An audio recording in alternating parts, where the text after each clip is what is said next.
What is up, everybody? Welcome back to the channel. Yes, I know it's crazy. I'm making another video, but it's that time of the year and the Saints aren't hot garbage, so I'm more than happy to talk about our fellas. Not fair weather, just wanted to use my time for better things last season. But this is going to be the first video that kind of replicates my old State of the Saints videos, except what I think they were lacking was I didn't really have a main anchor topic. And that's what I'm going to be implementing into all of them this season. And the topic that I chose for this video specifically is how I feel that the Saints schedule for the rest of the season is extremely favorable for the New Orleans Saints. So let's get into it. He's airing it out. It's going to be long. No! No! Touchdown Western. Obviously, the Saints came in and made noise that no one really expected, blowing out two teams in a way that should not be legal under any circumstances, even though knowing that they contributed to the benching of Bryce Young makes me kind of sad. It's still really cool to see. But now the rest of our schedule has a completely different outlook from what we expected because of the expectations the Saints have laid down in the first 2 weeks. They said, we're here to play, dude. Shit's a little different now. So because of that, let's take a look at who we play. In week 3, we take on the 1-1 Philadelphia Eagles at home. Philly is coming off of a very narrow loss to the Atlanta Falcons in Philly's own home stadium.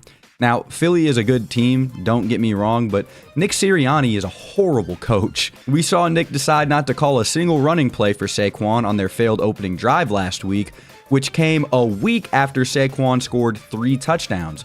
And instead of kicking a very easy field goal in the first quarter, Sirianni elected to go for it on 4th down at the Falcons' 9-yard line.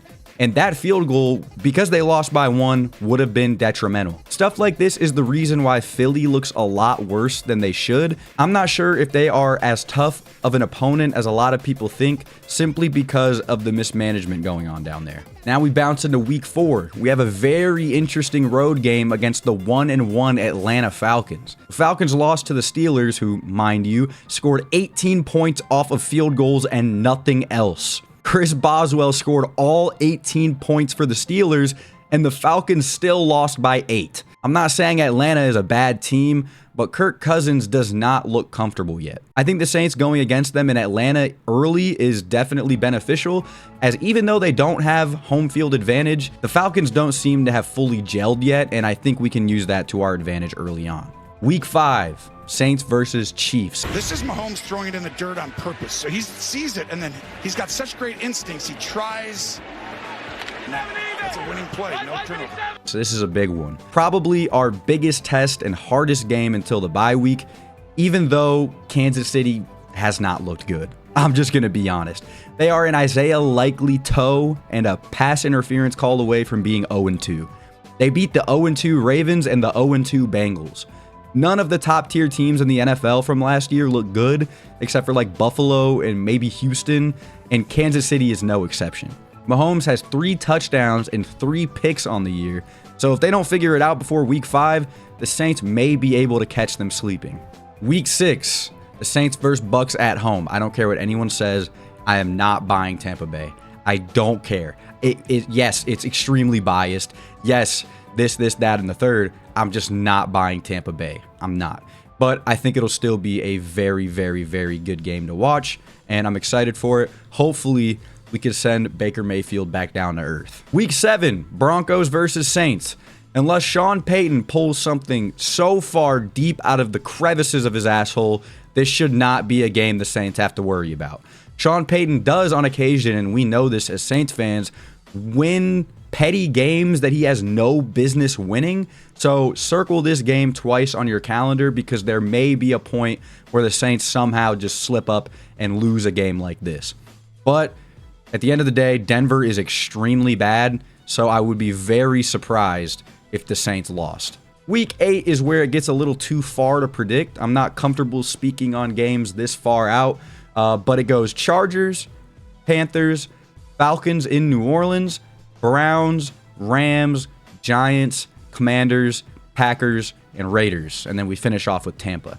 There are not a lot of good names on that list, which leads me to believe that the Saints have an incredible chance at the playoffs simply based on our opponents. Sure, things are subject to change. We could fall back to earth, just like I said Baker Mayfield would, and revert to last year. But after what we've seen from 2 weeks, hopefully things keep up and we take advantage of the schedule that we have, because honestly, it is not that difficult from here on out. Now, drum roll, please.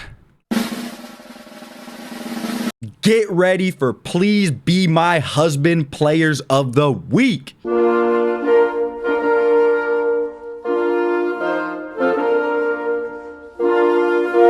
On offense, we have Alvin Kamara, Rashid Shaheed, and Derek Carr. Obviously, Kamara had 180 total yards from scrimmage and 4 touchdowns. It would be literally impossible to not give him a spot on this list. Alvin, in case you were wondering, I've been wanting a gold ring. I'm not saying it has to be like actual, like solid gold. I know you got money, but I'm not asking for all that. It could be gold plated. It could be sterling silver painted gold. As long as you're proposing to me or I'm proposing to you, I don't care. Thank you for your performance and hopefully a long 50, 60 years of marriage that we're going to have. Next, we have Rashid Shaheed. For some reason, an average Rashid Shaheed reception is a 70-yard touchdown, and I still can't wrap my head around it. He burns more people than a stovetop. Rashid Shaheed burns more people than curling irons. Rashid Shaheed burns people in the 3rd degree. I don't understand how he does it, but he does it every week. He's what everyone thinks Tyreek Hill is. Dude's insane.